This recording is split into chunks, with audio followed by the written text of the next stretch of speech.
एक बार की बात है, एक 10 साल का लड़का था जिसका नाम था बेन टेनिसन। गर्मी की छुट्टियों में वह अपनी दादी मैक्स और बहन ग्वेन के साथ रोड ट्रिप पर निकला।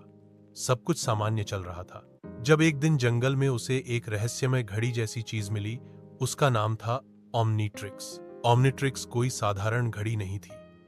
जब बेन ने उसे पहना तो वह किसी और ही दुनिया में चला गया। ओमनीट्रिक्स की मदद से वह 10 अलग अलग एलियन में बदल सकता था, जिनमें हर एक की खास शक्ति होती थी, जैसे हीट ब्लास्ट आग की ताकत, एक्सेलरेट बिजली जैसी स्पीड, फोर आर्म्स असीम ताकत, ग्रे मैटर अत्यधिक बुद्धिमत्ता और भी कई। बेन की जिंदगी पूरी तरह बदल गई। वह अब न सिर्फ एक आम लड़का था बल्कि एक सुपर हीरो बन चुका था। लेकिन ताकत के साथ जिम्मेदारी भी आती है। उसकी शक्तियों के बारे में बहुत से खतरनाक एलियंस को पता चल गया और वे ओमनीट्रिक्स को चुराने के लिए धरती पर आने लगे।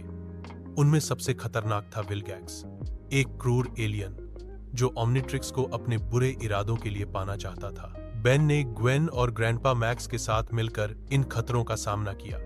ग्वेन एक होशियार लड़की थी और जादू की जानकारी भी रखती थी। मैक्स, जो पहले प्लम्बर, एक खास एलियन जांच एजेंसी का हिस्सा था, उन्हें तकनीक और रणनीति में मदद करता था। हर एपिसोड में बेन एक नई चुनौती से जूझता, कभी स्कूल में, कभी शहर में, तो कभी अंतरिक्ष में। वह सीखता गया कि कौन से एलियन कहां काम आते हैं और कैसे किसी भी हालात में दिमाग ठंडा रखकर सही फैसला लेना चाहिए। बेन का सफर यहीं खत्म नहीं हुआ। जैसे जैसे वह बड़ा हुआ, ओमनीट्रिक्स और भी एडवांस होता गया। अब उसमें हजारों एलियन की शक्तियां थीं। नई सीरीज में वह टीनेजर बेन बन गया था, जो अब एक जिम्मेदार हीरो बन चुका था।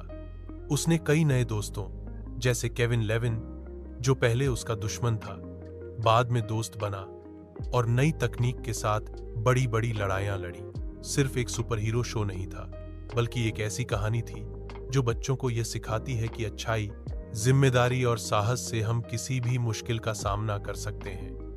बेन कभी हार नहीं मानता था। चाहे कितनी भी बड़ी मुसीबत आ जाए, वह अपने परिवार और दोस्तों के साथ मिलकर उसे हराता था। आज भी बेन 10 दुनिया भर में बच्चों का फेवरेट है। उसकी कहानी हमें यह सिखाती है कि अगर हमारे पास शक्ति हो तो हमें उसका इस्तेमाल लोगों की मदद करने के लिए करना चाहिए।